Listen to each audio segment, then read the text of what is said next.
இவங்க தான் நம்ம ஜுப்லி பப்ளி. எவ்வளோ ஒற்றுமையாக இருக்காங்க பார்த்தீங்களா? இவங்க ஒற்றுமைக்கு பின்னாடி இருக்க ஸ்டோரியை பார்க்கலாமா? வாங்க இப்போ நம்ம ஜுப்லி பப்ளி ஃப்ரெண்ட்ஷிப் ஸ்டோரிக்குள்ளே போகலாம். ஜுப்லி அமைதியான பொண்ணு, நல்லா படிக்கிற பொண்ணு. ஆனால் பப்ளி கொஞ்சம் சேட்டை பையன், படிப்பில் கவனம் கொஞ்சம் கம்மி. பப்ளியும் மற்ற கிளாஸ் பசங்களும் சேர்ந்து ஜுப்லியை கிண்டல் பண்ணுவாங்க. ஆனால் ஜுப்லிக்கு இவங்க எல்லாரு கூடயும் ஃப்ரெண்ட்ஷிப்பாக இருக்கணுன்ற ஆசை. ஒரு நாள் டீச்சர் பேப்பர் கொடுக்குறாங்க. அதில் ஜுப்லி A+, ஆனால் பப்ளி ஃபெயில். டீச்சருக்கு கோவம் வந்துருச்சு. அதனால் டீச்சர் பப்ளி அடுத்த எக்ஸாமில் நீ ஃபெயில் ஆன இந்த ஸ்கூலை விட்டு போயிடணும் அப்படின்னு சொல்லிட்டு போயிட்டாரு. பப்ளி அதை நினச்சி ஃபீல் பண்ணி மரத்துக்கடியில் உட்காந்து அழுதுட்டு இருந்தான். அவனோட எந்த ஃப்ரெண்ட்ஸும் வந்து ஹெல்ப் பண்ணல. ஆனால் ஜுப்லி என்ன பண்ணா அப்படின்னா, நோட்டு புக்கு எல்லாம் எடுத்துகிட்டு வந்து கொடுத்து பப்ளிக் படிக்க ஹெல்ப் பண்ணான். மறுநாள் எக்ஸாம் வருது. பப்ளி எக்ஸாம் எழுத ஸ்டார்ட் பண்ணுறான்.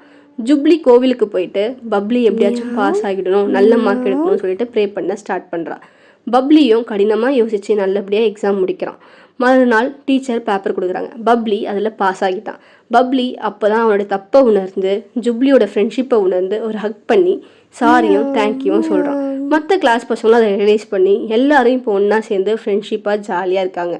உங்களுக்கு இந்த பப்ளி ஜுப்லி ஸ்டோரி பிடிச்சிருந்தா லைக் பண்ணுங்கள், ஷேர் பண்ணுங்கள், சப்ஸ்கிரைப் பண்ணுங்கள். தேங்க்யூ.